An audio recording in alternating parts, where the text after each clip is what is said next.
So today's lesson is about how to make these 3D flowers with shakers and floaters in the center of the flower. Please watch it till the end so that you don't miss any important tip that I give you during the process, as even a small mistake can ruin your coaster. Here I am preparing the inlay that I will be using to create the center cavity of my coaster. This is igum.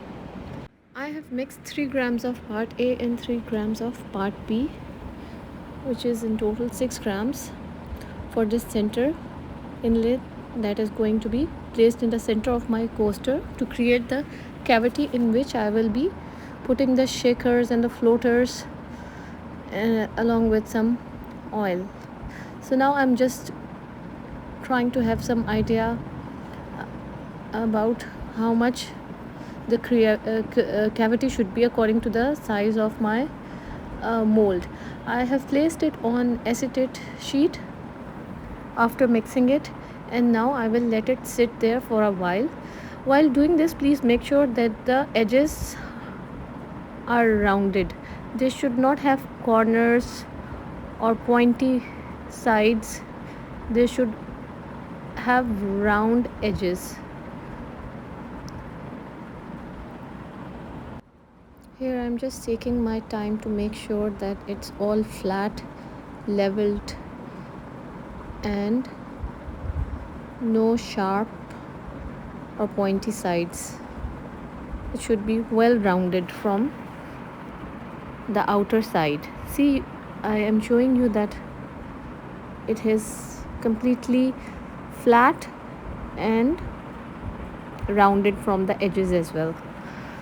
So you can see I have placed it again on my mold to have an idea that how much space is there for my petals and how much for the middle part.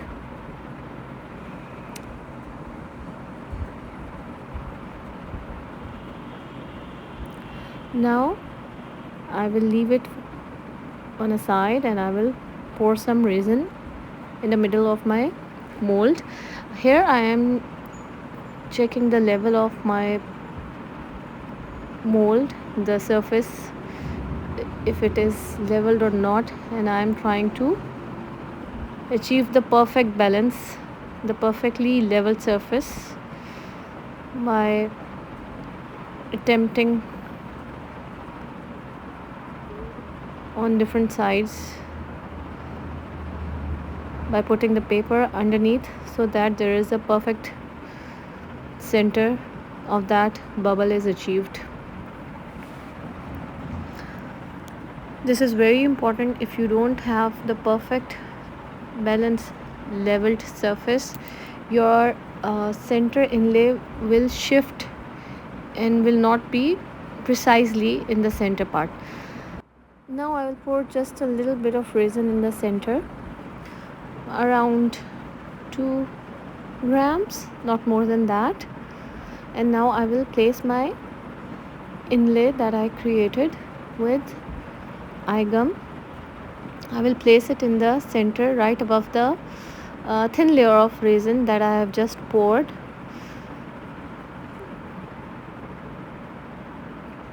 Place it gently and see if it is moving to any side.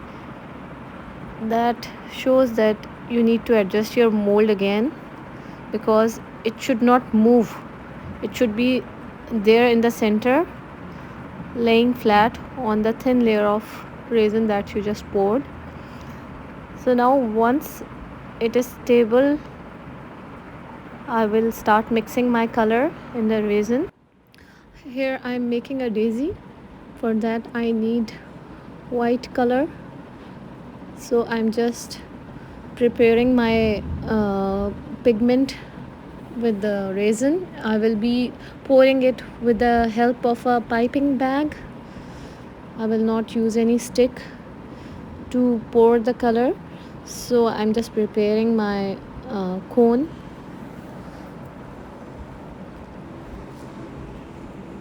Since the inlay has settled in nicely, I will pour rest of my resin to cover the base completely with the resin. and after that I will start creating the pattern of the daisy. It's very easy, it's very basic. You can do the same flower as I have done, or you can also try any other flower, whatever you like. It's up to you. The main thing that I wanted to show you, the main focus was on the center part. You can create any type of petal, that is your choice, but just make sure that you follow rest of the steps as I have shown. How you create the flower is your own choice. I'm just drawing simple petals, white daisy.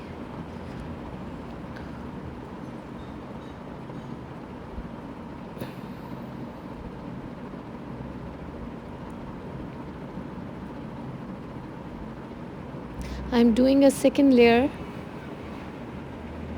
of petals here after doing the first round.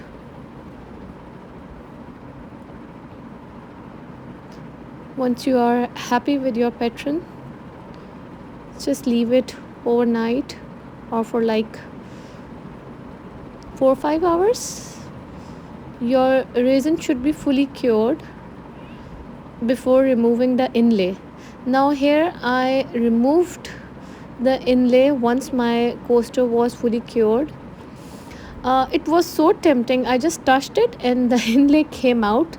So unfortunately I couldn't record the process in which I took out the center part, but it was super easy. There is no science in it. I just touched it and it came out, and I unfortunately couldn't film it. So this is how it is going to look after a while. The petals will drag towards the center and the flower will bloom.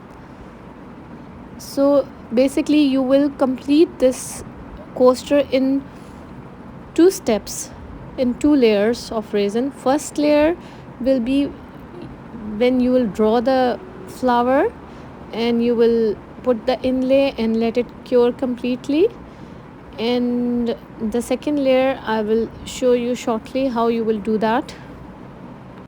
Here I am just speeding up the process. You will see that the flower is going to, the color, the white pigment has completely moved towards the middle.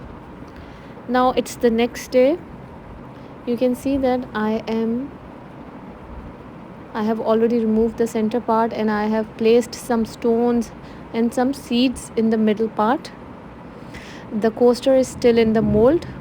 I haven't removed it. There is some glitter that I'll be using.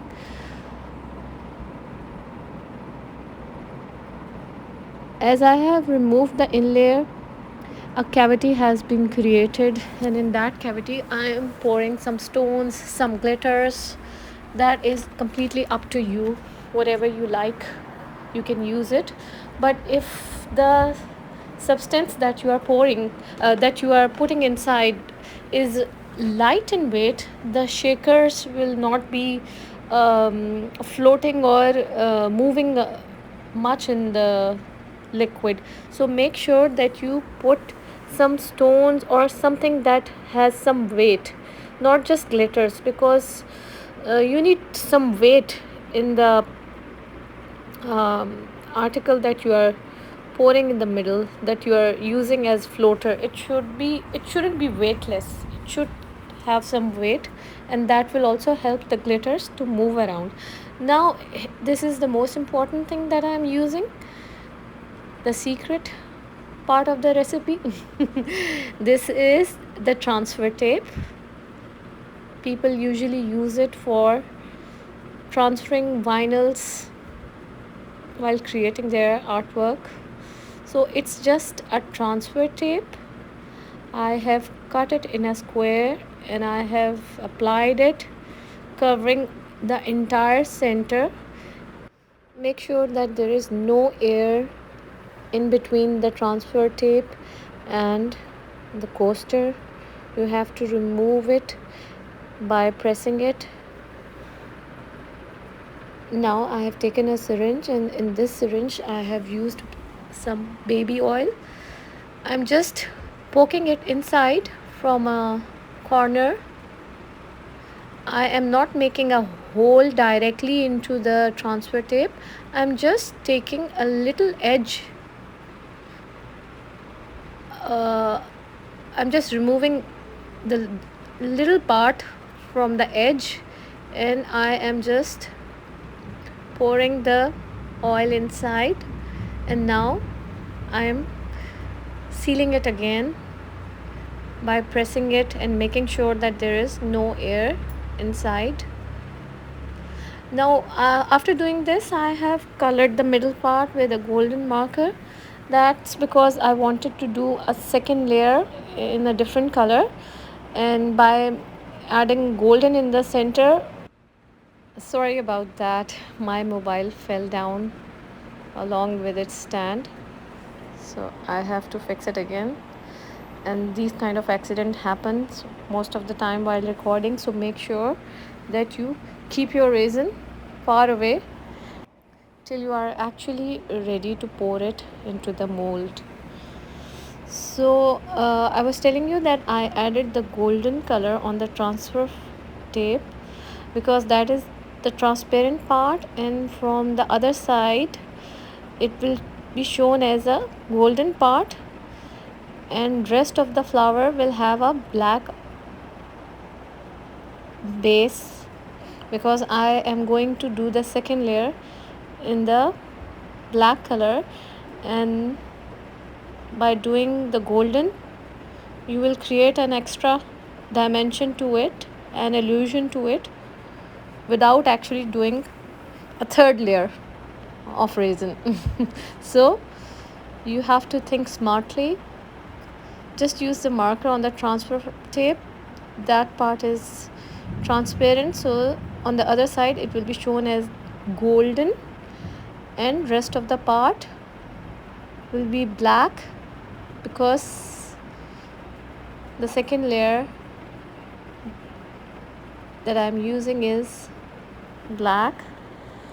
So just take your time, spread it, make sure that the transfer tape is completely immersed in the resin, and there are no parts raising out of the resin. No parts of the transfer tape should be protruding out or uncovered. It should be properly covered. Do a thick coat of the second layer to make sure that the transfer tape is properly sealed inside the resin. So I'm just taking my time and doing this layer. Now I will show you how it will look on the next day. See, this is how it looked, and the middle part has a golden base and the rest of the flower has a black base. Now you can see the floaters are there. I have done it in slow-mo so that you can see the seeds and the stones inside. Let me know if there is any problem when you will be doing it. I would be very glad to help you out. So this is how you do your 3D resin flower shakers. In this orange sunflower, I used some stones that were really bigger in size and heavier in weight as well, so they are moving much easily.